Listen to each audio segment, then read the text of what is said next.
Alright, so the project at hand today is on this old thing. This sled kind of resembles the result of too many beers in the garage. I mean, we got the crazy carpet windshield. We got some ghetto riser, bar pad on some skidoo bars on the Polaris. You know, open the hood. We got a throttle cable that's just about 2 feet too long. We got a nice custom ghetto homemade seat. But anyway, the project at hand today is I have this 1.5 inch paddle track, fully studded. It's a 144. This is a 121. We're going to go do some cutting and fabbing and see if we can get this track on this old hog. Would you look at that? I have the track all set up, the skid back in, and I've done some measurements. And so I had this end of the track ratchet strap over to the garage on that end, and then I had the front of the skidoo ratchet strap over that end of the garage. And I pulled this track tight against these wheels, and I measured about 1 foot is the needed extension for this. So if I do from the back of here 1 foot and make a new one of these 1 foot away, I should have the room to adjust my track tension. So we're going to get on to that. So I've traced the back end of the skid so that I can copy it onto my rail extensions I'm going to build. I'm going to cut this out and then trace it onto some metal. Alright, I present to you some very ghetto rail extensions. So I just have them clamped on right now. So I took my cardboard template of this section of the rail, and out of that 1/4 inch steel I remade it. I just bolted the two pieces together for now. I will weld it later. I've gotten the track tensioned up, and I just have them clamped onto here for now. When I do it final, I will put a block in here and weld that block onto this plate here, and then I'll bolt it right through, which will very securely fasten those two parts together.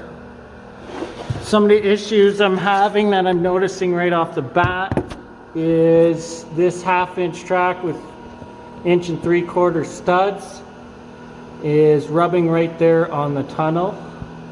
So I can either drop that down a tidbit or pull the rivets out from those tunnel protectors. I'm not sure what I'm going to do yet. But the good thing is, up here at the rad at the front, I'm having no clearance issues. So that's a good time. Alright, so I've pulled out the tunnel protectors here from the tunnel. Much easier to do if the track's not in.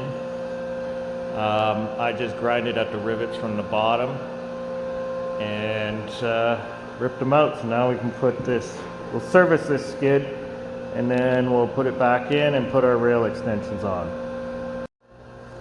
So today I decided to go over this skid from the XLT.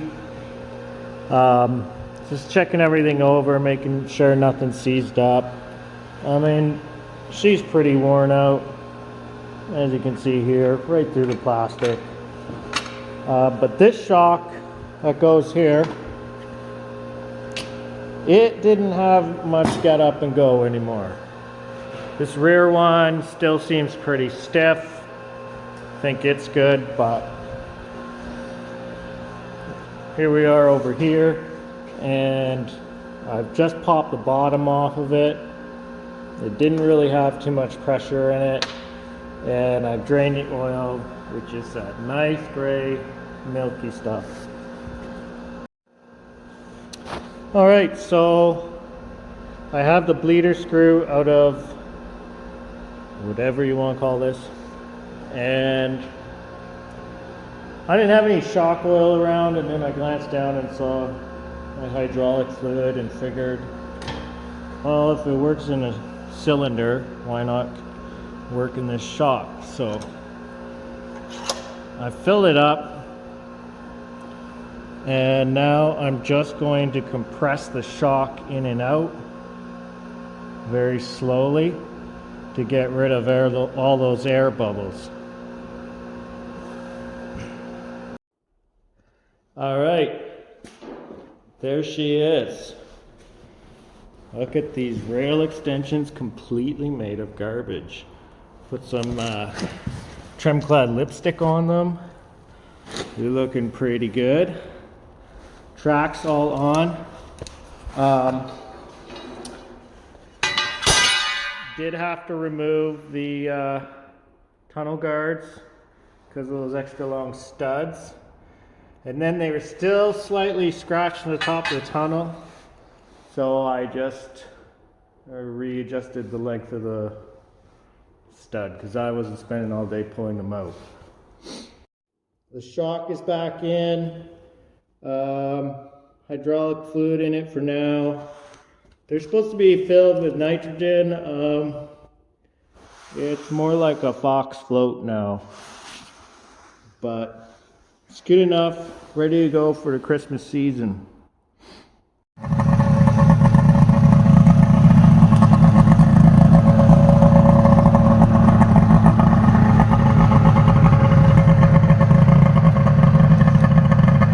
Guys, this thing is just partying. No issues at all. I think there's going to be a Christmas ride.